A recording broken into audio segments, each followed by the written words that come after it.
Le journal du Mercato vous est présenté par foot.fr, la boutique 100% football. Rebonsoir à tous, ça y est, le Mercato d'été 2019 est officiellement terminé. Et cette dernière journée de marché des transferts nous aura réservé du suspense jusqu'à la dernière minute. Voici les derniers officiels de ce 2 septembre 2019. L'AS Roma a frappé fort avec deux recrues offensives. Dans un premier temps, c'est Nikola Kalinic qui a rejoint le club de la Louve. L'attaquant croate est prêté avec une option d'achat d'environ 10 millions d'euros par l'Atlético de Madrid. Puis c'est Henrik Mkhitaryan, le milieu offensif d'Arsenal, qui a été prêté une saison par les Gunners. L'Arménien avait perdu sa place dans l'équipe d'Unai Emery. Dans le sens des départs, les Romains ont prêté Maxime Gonalon au club espagnol de Granada. Une option d'achat a été incluse dans le deal. L'AC Milan aussi a frappé un grand coup en annonçant l'arrivée du croate de Francfort Ante Rebic. Le milieu offensif de 25 ans est prêté avec option d'achat de 25 millions d'euros au Milanais. En plus de ce deal, André Silva, l'attaquant du club lombard, fait le chemin inverse et signe avec les Allemands. Il s'agit d'un prêt de 2 ans. La Fiorentina a acheté le cousin de Steven Gerrard, Bobby Duncan. Le gamin de 18 ans appartenait à Liverpool, mais était en conflit avec les Reds. Un peu plus tard, c'est Rachid Ghezal qui a été prêté par Leicester à la Viola. L'ancien lyonnais est cédé 1 an avec une option d'achat de 12 millions d'euros. Le Napoli, lui, a cédé son défenseur roumain Vlad Chiriches à Sassuolo. Il est prêté une saison avec obligation d'achat. Dans le même temps, Zinedine Machache a aussi été prêté par les Napolitains, mais en Série B à Cosenza. Puis dans les dernières minutes, c'est Simone Verdi qui a été prêté au Torino. L'attaquant italien est cédé 1 an avec une option d'achat de 25 millions d'euros. Emiliano Rigoni arrive à la Sampdoria. L'ailier du Zénith Saint-Pétersbourg est prêté une saison par le club russe. Une recrue aujourd'hui au FC Barcelone avec la jeune pépite de 16 ans de Las Palmas, Pedri. Le milieu de terrain aurait été acheté 5 millions d'euros et rejoindra le Barça à l'été 2020. Il reste dans son club pour cette saison. Valence a vu partir son attaquant Jason Remesero. Il a signé à Retafe. Son défenseur Salva Ruiz a lui filé au Deportivo La Corogne de manière définitive. Dans le même temps, le club tché a recruté le défenseur du Sporting Thierry Randall Correa. Le latéral droit de 20 ans a signé 5 ans et a désormais une clause libératoire fixée à 100 millions d'euros. L'Atlético de Madrid a prêté 2 joueurs au Deportivo La Corogne. Il s'agit de Ravi Montero et de l'attaquant Victor Molero. Des nouvelles de l'ancien bordelais Diego Roland. L'attaquant uruguayen quitte le Deportivo La Corogne pour le club mexicain du FC Juarez.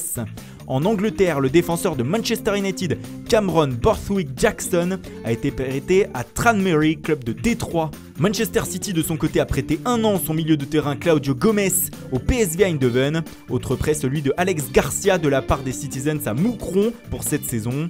Et puis en toute fin de mercato, les champions d'Angleterre ont cédé pour une saison leur jeune milieu offensif Lorenzo González à Malaga. Le jeune Kennedy qui appartient à Chelsea a été prêté par les Blues pour une saison à Retafe avec une option d'achat. Le club londonien qui a prêté pour la 7e fois Lucas Piazzon. Cette fois, il s'agit d'un prêt de 2 ans à Rio Ave. Le milieu de terrain de Tottenham, Marcus Edwards, quitte Londres et file au Portugal où il s'est engagé 4 ans avec le Vitória Guimarães. Mario Lemina file à Galatasaray. Le milieu de terrain bénéficiait d'un bon de sortie à Southampton et a donc été prêté par le club anglais. Autre gros coup de la part du club turc, Radamel Falcao bien sûr. L'attaquant colombien a signé dans les dernières heures du mercato avec le club d'Istanbul.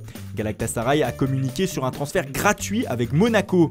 Yevhen Konoplanka quitte Schalke 04. L'ailier ukrainien revient au pays au Shakhtar Donetsk où il a signé 3 ans. En France, l'énorme coup de la journée, c'est bien sûr Mauro Icardi. L'attaquant argentin a été prêté contre 5 millions d'euros par l'Inter Milan au Paris Saint-Germain.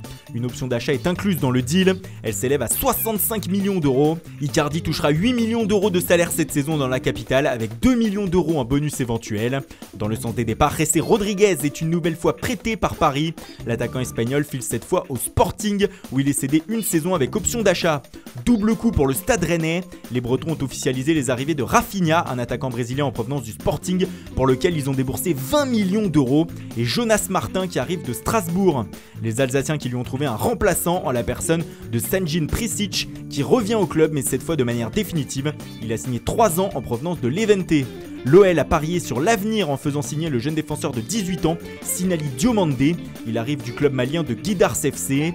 Dans le même temps, les Lyonnais ont prêté leur défenseur Théo Ndika pour 1 an à Bourg-en-Bresse. Reims a fini son mercato par un dernier renfort. Le milieu offensif Anastasios Donis a été prêté une saison par le club allemand de Stuttgart. Toulouse a vendu son défenseur central Steve Yago à Caen. Le Burkinabé a signé 2 ans. Dernière recrue à Brest avec Jean-Kévin Duverne. Le désormais ex-joueur de Lens a signé 4 ans avec le club breton. Autre départ du club nordiste, Mounir Chouillard. L'attaquant a signé 3 ans à Dijon, auquel pourra s'ajouter une année supplémentaire en option. Dans le sens inverse, c'est Jules Keita qui rejoint le Racing Club de Lens. Il est transféré définitivement dans le Nord. Amiens a prêté une saison sans option d'achat à son attaquant Cheikh Timité au Paris FC. Et puis l'information de la soirée, c'est que le transfert de Valentin Rongier à l'Olympique de Marseille a capoté. Le milieu de terrain de Nantes était pourtant arrivé sur la Canebière. Il avait passé sa visite médicale et même choisi son numéro de maillot. Mais les deux clubs ne se sont jamais mis d'accord, à cause notamment d'un pourcentage à la revente. Le joueur va donc revenir à Nantes et évoluera cette saison avec les Canaries. Voilà, c'est tout pour aujourd'hui. Bonne nuit à tous et rendez-vous dès demain matin pour une nouvelle revue de presse.